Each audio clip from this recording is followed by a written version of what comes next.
on va étudier donc le montage. Prenons le cas lorsque t est comprise entre 0 et alpha t.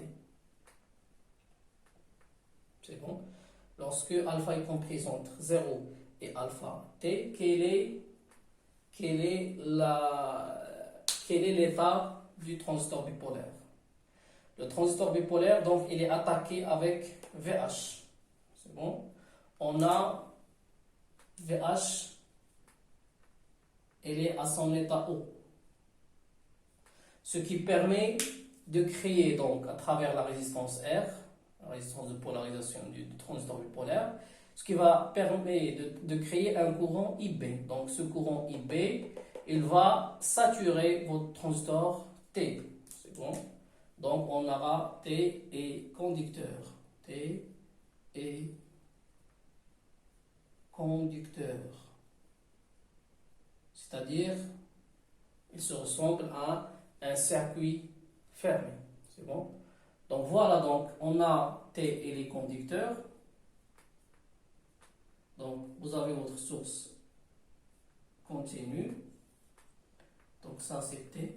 Il est représenté avec un circuit fermé. Donc, la tension, on va l'appeler VT. C'est bon. Donc, à ces bornes, une tension VT. La tension d'entrée, c'est E.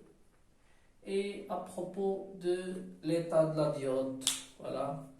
Qu'est-ce qu'on a dit à propos de la diode? Quand est-ce que la diode est dite passante? On a dit lorsque, donc je vais rappeler ça, D est dite passante. C'est quoi passante? C'est-à-dire elle est considérée comme un circuit fermé dans la condition suivante. Ça, c'est UD. C'est lorsque UD est strictement supérieur à 0. Donc, UD est strictement supérieur à 0. Voilà, donc on va la modéliser par un circuit fermé. Et voyons, est-ce qu'on a cette condition? UD est-il supérieur à 0? Donc, voilà la tension UD. La flèche, donc, toujours la flèche, c'est par rapport à la note. Et l'origine par rapport à la cathode.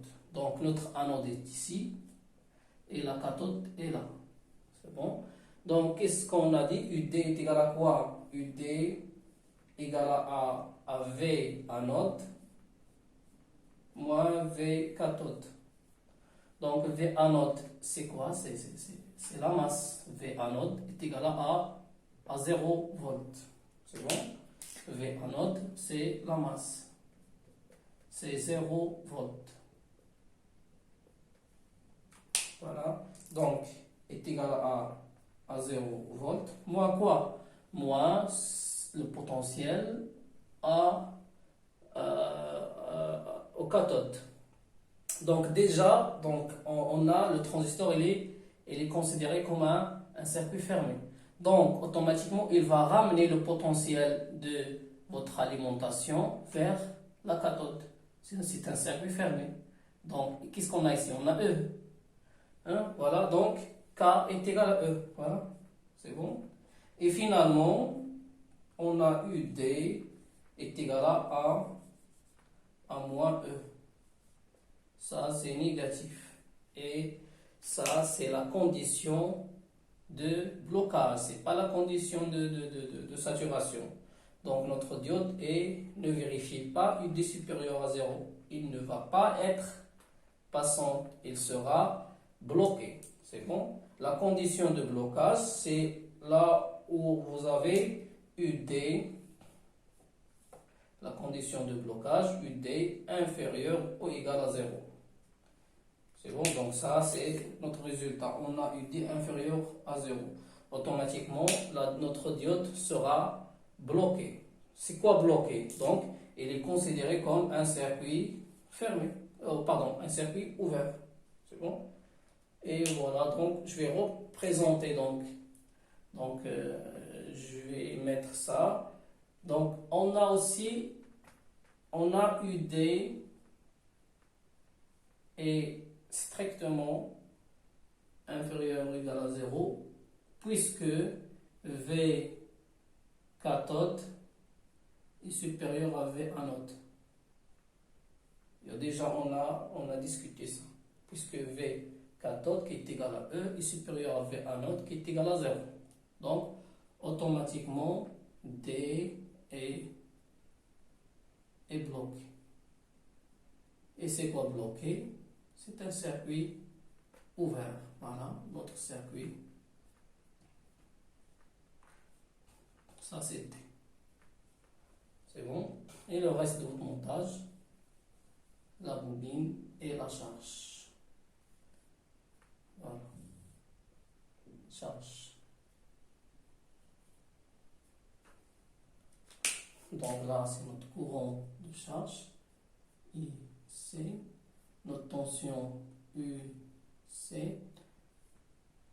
La tension de la bobine VL.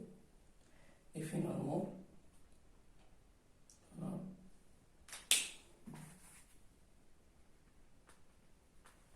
Voilà notre tension qui représente la diode VT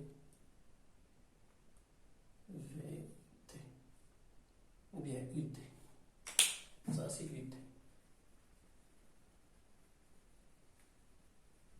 La tension UT.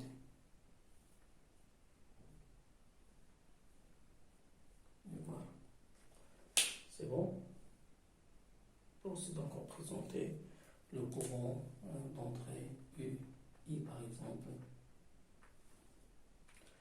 Et voilà. Donc reste à chercher donc l'expression de UC en fonction des tensions du montage. Donc je vais passer ici pour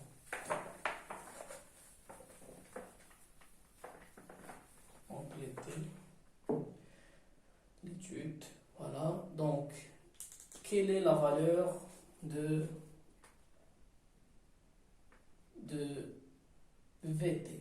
Donc VT est égal à quoi? Qu'est-ce qu'on a dit? Un circuit fermé, c'est une tension nulle, tout simplement parce que vous avez court-circuité donc les deux potentiels de tension. Hein, on va donc revoir ça. La définition de la tension, c'est la différence de potentiel. Donc le potentiel à la flèche moins le potentiel à l'origine est égal à VT. Automatiquement, ils ont le même potentiel, donc tension nulle. Et vous devez donc connaître ça par cœur. Un circuit fermé, c'est une tension nulle, donc VT est égal à 0 volts. Alors, et pour chercher UD, UT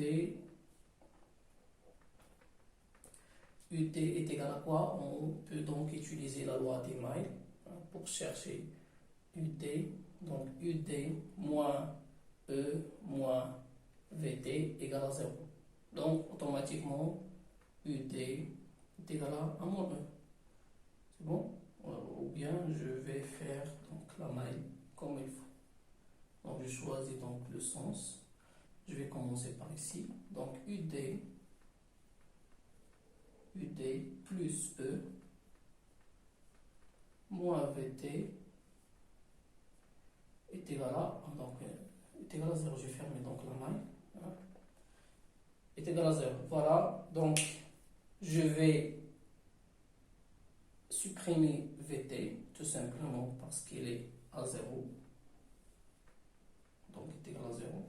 Et ça reste UD plus E égale à 0. Et finalement, UD est égal à moins E.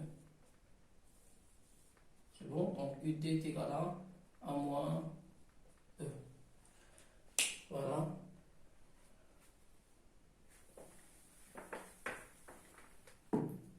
Donc cette valeur va nous aider pour chercher notre valeur UC. Alors pour chercher UC, de la même façon, on va utiliser donc la loi d'Email. Voilà. Commençons par ici. Voilà, donc qu'est-ce qu'on a? On a moins UC, moins UC, moins UD, moins VL égale à 0. Automatiquement, UC est égal à moins UD moins VL. C'est pas ça. Donc, est égal à moins UD moins VL. UD est égal à moins E. Voilà. Et là, on passe à la valeur moyenne. Donc, je vais remplacer par moins E. Donc, UD est égal à déjà, UD est égal à E, à moins E. Moins E avec le moins, ça donne plus. Donc, est égal à E, moins VL. Alors, et on passe à la valeur moyenne. On va expliquer pourquoi on a utilisé donc la valeur moyenne. La valeur moyenne est symbolisée donc par ce symbole-là. Ou bien vous pouvez écrire tout simplement, directement, la valeur moyenne UC, moyenne, M-O-Y, UC, moyenne, est égal à quoi? Est égal à la valeur moyenne E, moins la valeur moyenne VL. Si vous vous rappelez, dans la première vidéo qu'on a vue du moteur à courant continu, que vaut la valeur moyenne d'une bobine? Donc on a vu ça dans la modélisation de l'inducteur bobiné. On a dit que donc, une bobine traversée par un courant I alimentée par une tension VL, donc la bobine caractérisée par son inductance L. Alors, VL égale à quoi? VL est égal à AL fois la dérivée de I par rapport au temps. Alors, dans le cas où I est une constante, A est égal à constante. Pourquoi I? J'ai dit A. I est égal à constante. Pourquoi I est égal à constante? Tout simplement, hein, on aura cette condition. Hein. Pourquoi I est égal à constante? C'est égal à une constante. On doit avoir cette condition et on va l'atteindre selon un composant. C'est bon? D'ailleurs, notre alimentation, elle est en continu. C'est bon? Et votre charge doit être alimentée en continu. Forcément, on doit y avoir un courant continu. Donc, forcément, lorsque I est constante, ce paramètre-là est égal à 0. La dérivée d'une constante est nulle. Finalement, VL, sa valeur moyenne, est égale à 0. C'est bon? Voilà, donc la valeur moyenne d'une bobine parfaite donc, est égale à 0. Donc, je vais remplacer. Ça, on l'a vu dans la première vidéo, ou bien la deuxième vidéo de la modélisation. La modélisation de la machine à courant continu. Là, on a discuté donc l'inducteur bobine. Et finalement, dans l'inducteur bobiné, on a remplacé la bobine de l'inducteur bobine par une résistance, par sa résistance interne. Hein, la bobine réelle est composée d'une résistance enserrée avec une bobine parfaite. Donc, la bobine parfaite, lorsqu'il est parcouru par un courant continu, donc sa valeur moyenne est égale à 0. Donc, ça c'est 0. Et finalement, on a notre valeur moyenne, UC, est égale à quoi? Est égale à E. La valeur moyenne d'une constante, c'est la constante elle-même. Et voilà. Je vais rapporter ça dans l'axe du temps par rapport à la grandeur. Je vais effacer ça.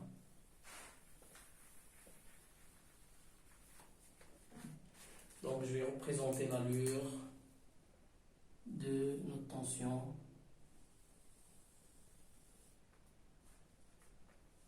Donc la tension UC, donc la tension de Attention, UC, sa valeur moyenne. Attention, UC en fonction du temps.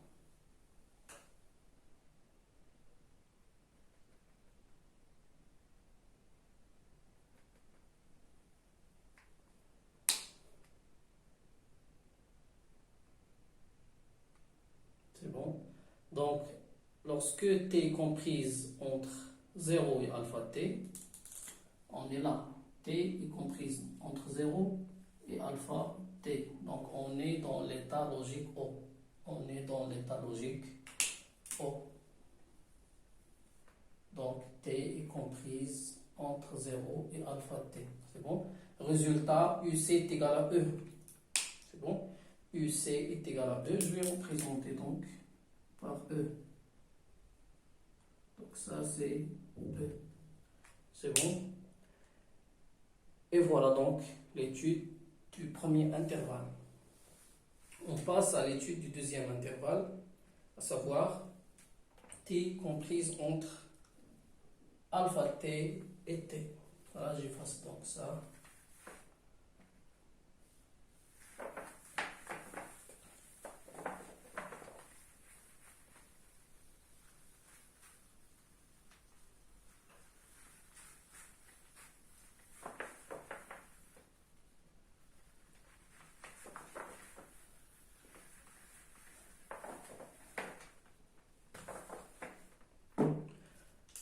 Alors, deuxième intervalle, t est comprise entre alpha t et t. C'est bon? Résultat, qu'est-ce qu'on a à propos de VH? Donc, VH égale à 0 volts.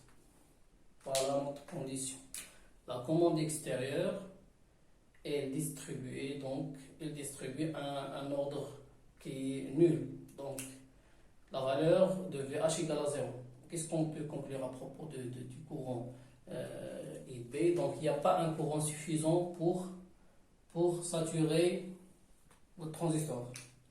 Donc, le courant IB, donc, il est inférieur au courant de saturation. Ce qui veut donc dire que T, notre transistor est bloqué.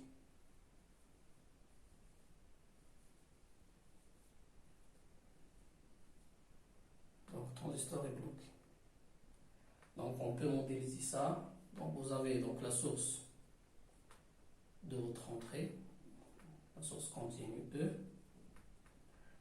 et on a notre transistor T qui est bloqué. Donc, il est bloqué, c'est-à-dire considéré comme un circuit ouvert. Et à propos de la diode, qu'est-ce qu'on va dire? Voilà, notre montage, la suite du montage. Ça, c'est la charge.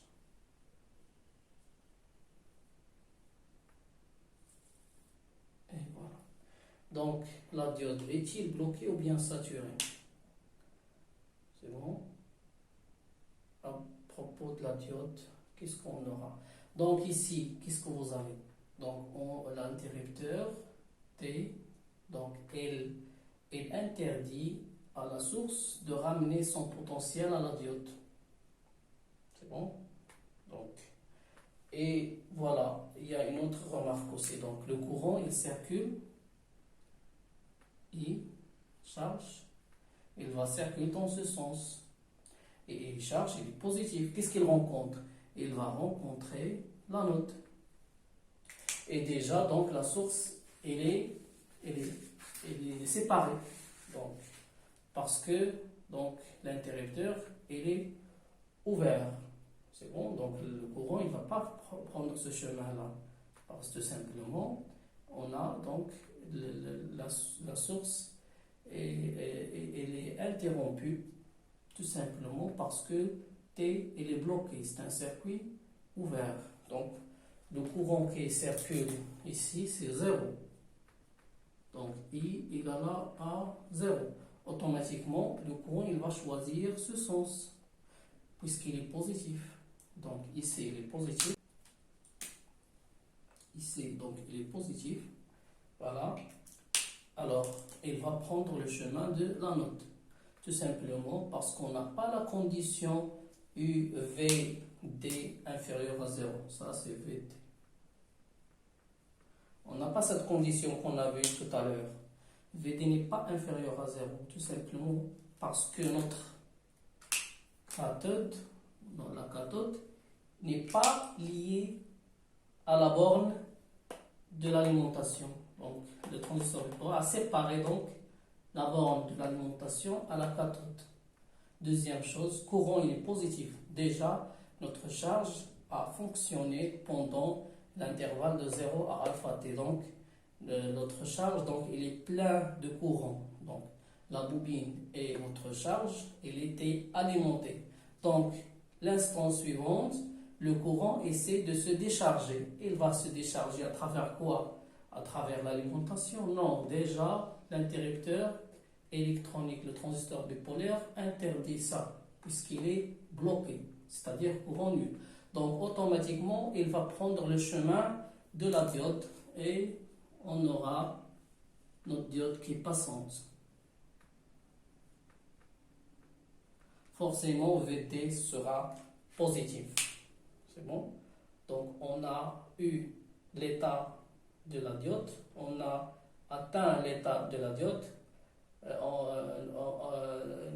d'une manière différente. On n'a pas calculé donc la valeur de VD, on a trouvé que VD est positif parce qu'on n'a pas ces éléments pour chercher la valeur de VD comme tout à l'heure.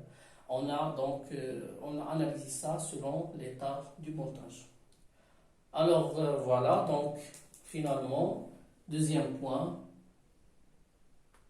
D est passante.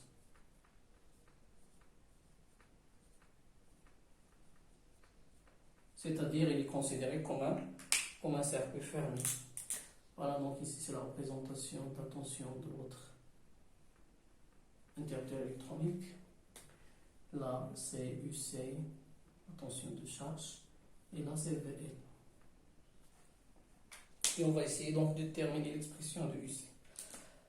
Voilà, je vais commencer par VD. Donc VD c'est nul. Tout simplement, si vous considérez que la diode elle est parfaite. S'il était réel, vous devez mettre VD est égal à 0,6 ou bien 0,2, ça dépend de sa construction. C'est-à-dire VD doit être égal à sa tension de seuil. Donc VD est égal à 0 volt, c'est bon. Et on peut conclure à propos de VT, donc directement VT est égal à E. Ou bien vous pouvez faire donc la maille. On a VD plus la tension, donc je vais fléchir donc la tension E pour mieux voir cette maille. Donc, voilà.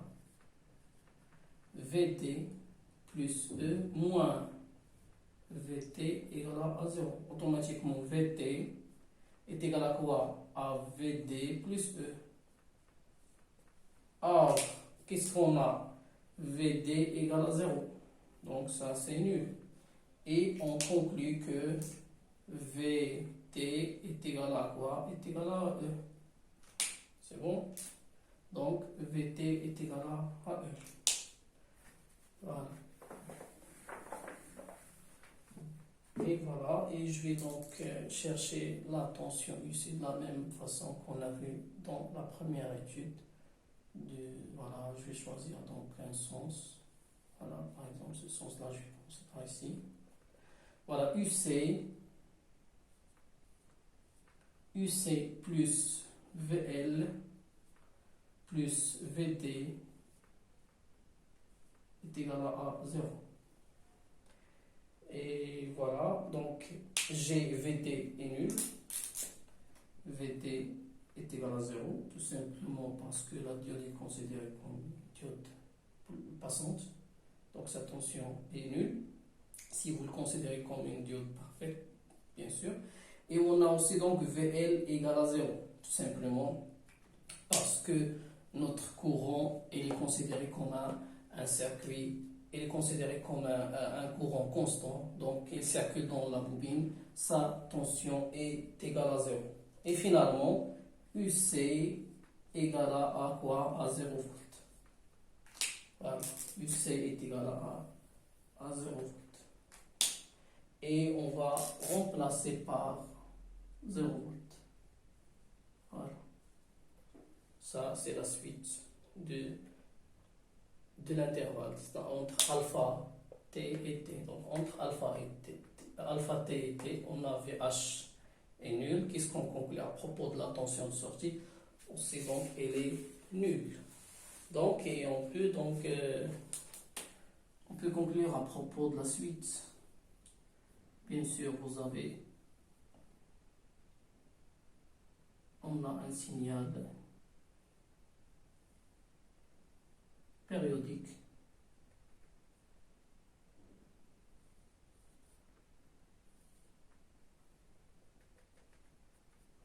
à chaque T1, il va prendre l'état logique. Donc à chaque T1, là où on a VH à 5 volts, la tension de sortie prendra E. Et lorsque vous avez T off, c'est-à-dire à l'instant alpha T et T, là où vous avez VH égal à 0 volts, on a UC est égal à 0 volts. C'est bon? Donc voilà donc la suite de l'analyse. Donc maintenant on a les deux périodes, ou bien les deux intervalles, entre 0 et alpha t et t. Reste à faire donc notre conclusion, c'est de chercher l'expression de UC. C'est bon? Voilà, donc je vais effacer là.